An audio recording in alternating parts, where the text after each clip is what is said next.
Hey boys, it's HarmNone. Today we're going to be customizing the Lampadati Viseris, which is on sale this week in Grand Theft Auto Online. It's been a long time since I've customized this car. I don't even think that I've customized it on this character, so I'm very excited to get into this and see what we can do to the Viseris. I have heard that this is a pretty cool car.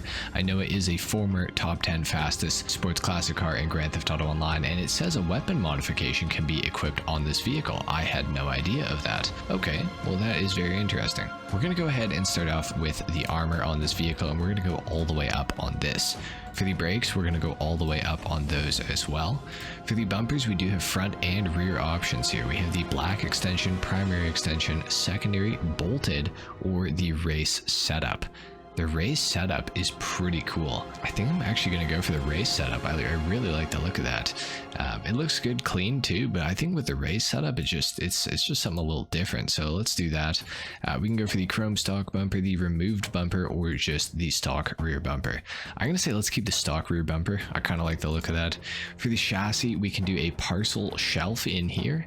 We can also do a interior window. Interesting. Okay. Or of course we can do the GT filters on the engine block here. I think that I kind of like the look of maybe just the interior window. I think it's basically it just puts a window over top of the engine. It would definitely get pretty hot in the cabin, that's for sure. So let's do that. We like the heat on. For the engine tune, we're gonna go all the way up on that. For the engine cover, we can do a carbon detail, a vented cover, carbon vented, black louvers, primary louvers, rear roof scoops. That's really interesting, actually. I love the look of that. And of course we have the vanity cover as well. I like the roof scoops though. That is a sick look for this car. Let's go ahead and put that on. For the exhaust on this thing, we have the twin titanium tips, the twin chrome, the horizontal single. Oh, interesting. That's kind of cool. We got the carbon big bore, we got the cannons, we got the Mark 1 diffusers and the Mark II diffusers. I like the Mark II diffusers. Let's go for that one. That is really cool looking. For the fenders on this car, we can go for a panel split. So it just basically outlines where the panels are on the car, and we also have the wide body kit that we can put on this thing. This car is crazy. I did not realize it had this much customization. That's actually pretty insane. Let's go for the full wide body kit and make this thing into a full-blown race car. I really like the look of that. For the hood, we have the secondary detail hood, the carbon detail, or of course the single vent hood. Honestly, I kind of like the stock, but the single vent is kind of nice too. I think we are just going to keep it stock though, honestly. For the lights, we are going to go xenon on this thing, and for the neon kit, I am going to add one to lower the center of gravity of the car. A lot of people have been commenting about this. This is literally a fact. You can go and watch Bruffy1322's video about it. It's about all the car modifications and what they do. This will lower the center of mass of the car ever so slightly, making it have slightly better traction. So there you go for anyone who's going to try to deny that. Go watch the video for yourself and come back and talk to me. For the color of this vehicle, I could go for my crew color. Honestly, I don't hate the look of it. For this build though, I don't think that I necessarily want to go for that. I do really like the look of the white on this car in all honesty, but at the same time, something like an orange or maybe some sort of a blue. Maybe a blue would look good on this car. I'm not sure. I'm always so tempted to go racing or ultra blue. I just think they look so good, but a Mariner blue would honestly look pretty good on this car, I have to say. I also like dark blue though. You know what, let's go for dark blue. I really like the look of that. For the secondary color, we could go crew on this, but that looks a little weird, so I think we're just gonna go black for the secondary. For the trim color on the interior here, I think that I want to go for something a little bit different than black. Maybe we go for like a shadow silver. I think that looks okay. It's not too different, but it's a little different, so it's pretty good, I think. For the skirts on this car, we have the blacked extensions, we have the primary extensions, the secondary, or of course the bolted extensions. Let's go bolted because it matches up with the front of the car. I think that looks pretty good, so let's do it. For the spoiler, we have the hood lip spoiler, the slipstream spoiler as well. Oh, interesting. Okay. We have the tailgate spoiler. We have the V-wing spoiler. That's the same one that's on the Pegassi Torero XO.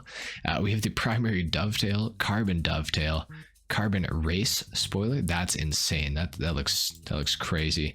Kind of wish it wasn't carbon. We also have the carbon aerodyne spoiler, the carbon drag spoiler as well. That's crazy. We got the competition spoiler, and that is it. So it looks like we're going to be going for a dovetail, because some of those big wings with the carbon, it just doesn't really make much sense to me on such an old kind of car. So we're just going to avoid it.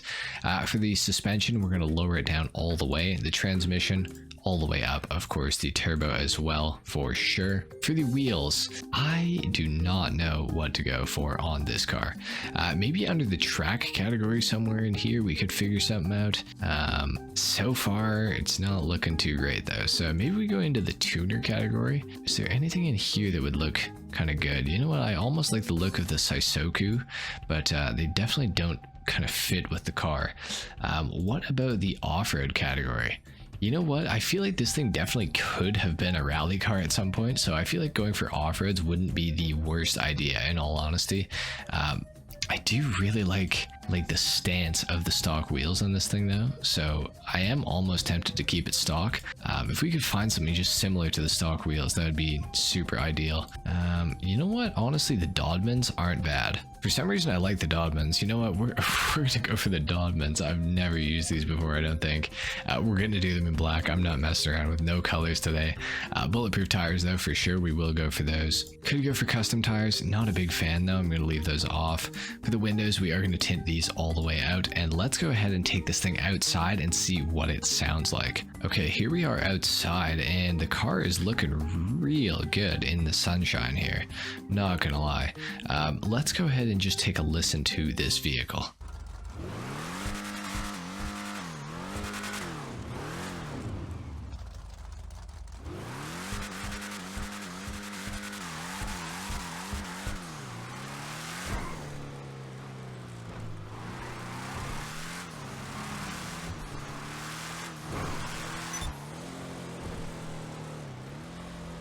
It doesn't sound too insane, but it definitely sounds pretty good, I think. It's kind of a generic sound. I feel like there's a lot of other cars that have this sound, but it's not to say it sounds bad. I think that this is actually a pretty good engine sound overall. When you let off the gas, the sound could definitely be a little bit better. A few more pops and bangs would have been nice, but you know what? It still sounds pretty decent, and overall, I'm pretty happy with it. Whoa, okay, I did not mean to turn the car around like that. It kind of just spun out on me there. That was kind of strange. I can already tell that the tail end of this car feels pretty happy. It definitely wants to spin out. That benefactor Serrano also definitely wanted to go, so that was unfortunate, but this car is interesting. I can definitely see why it was, or maybe still even is, one of the fastest sports classic cars in the category, because it does have really good acceleration, and I would assume that based on the acceleration being so good, that the top speed is probably also quite high on this vehicle as well. I was under the impression that this car had engine resistance, but so far when I'm driving it, I'm not really feeling it, so I'm wondering if it actually doesn't have engine resistance and I was mistaken for a different car perhaps, because this thing is definitely pretty fast. I'm not gonna lie, the acceleration and the top speed seem like they are quite good. However, the handling is not so much. It's definitely an interesting car. I really like the customization options that you get with this vehicle. I really like the acceleration as well as the top speed. However, the handling, not so much. It's definitely a very slippery car. It does not like to stay where you want it to go, which is very unfortunate because I feel like this really could be one of the fastest sports classic vehicles in the entire game, but it's just kind of not, because the handling is just like really unreliable. I wonder if I did some different modifications to it perhaps, that maybe that would have changed it. It feels like it's just got a lot of weight in the rear end that the tires just can't keep up with and can't kind of hold in place. So I wonder if maybe I went for some different customization setups. Maybe something could have been changed. Maybe there's just too much mass on the car with the wide body kit. I'm not sure. Overall, it's a decent car, I would say. While it's on sale this week, it is certainly certainly a fun one to customize and use in a straight line.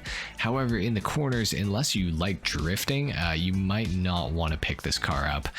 The handling certainly is not its strongest suit. I'd say the handling is like kind of on par with some of the muscle cars in all honesty, but it's like a little better though at the same time. It doesn't just spin out for like no reason. It's because it's like reaching the absolute limit of its grip and then it's just kind of letting go, but it is very controlled, whereas most of the muscle cars that do that are not so much controllable. So overall, the Visceris is a cool car. It's very interesting, has good customization, good acceleration, and a good top speed. However, the handling is its biggest flaw and drawback. Overall, I'd say pick it up while it's on sale. If you're looking at getting the Visceris when it's not on sale, I'd say maybe consider waiting for the next sale, but if you really want it, I would say go for it. It's not the worst car I've ever driven. It's honestly pretty good, except for the handling. Anyway guys, that is pretty much it for the Lampadati Viseris customization and review in Grand Theft Auto Online. If you guys enjoyed this video, if you learned something, a like is of course appreciated, if not dislike. Subscribe to the channel if you guys are new, and I will see you all in the next video. Until then, take care. Peace.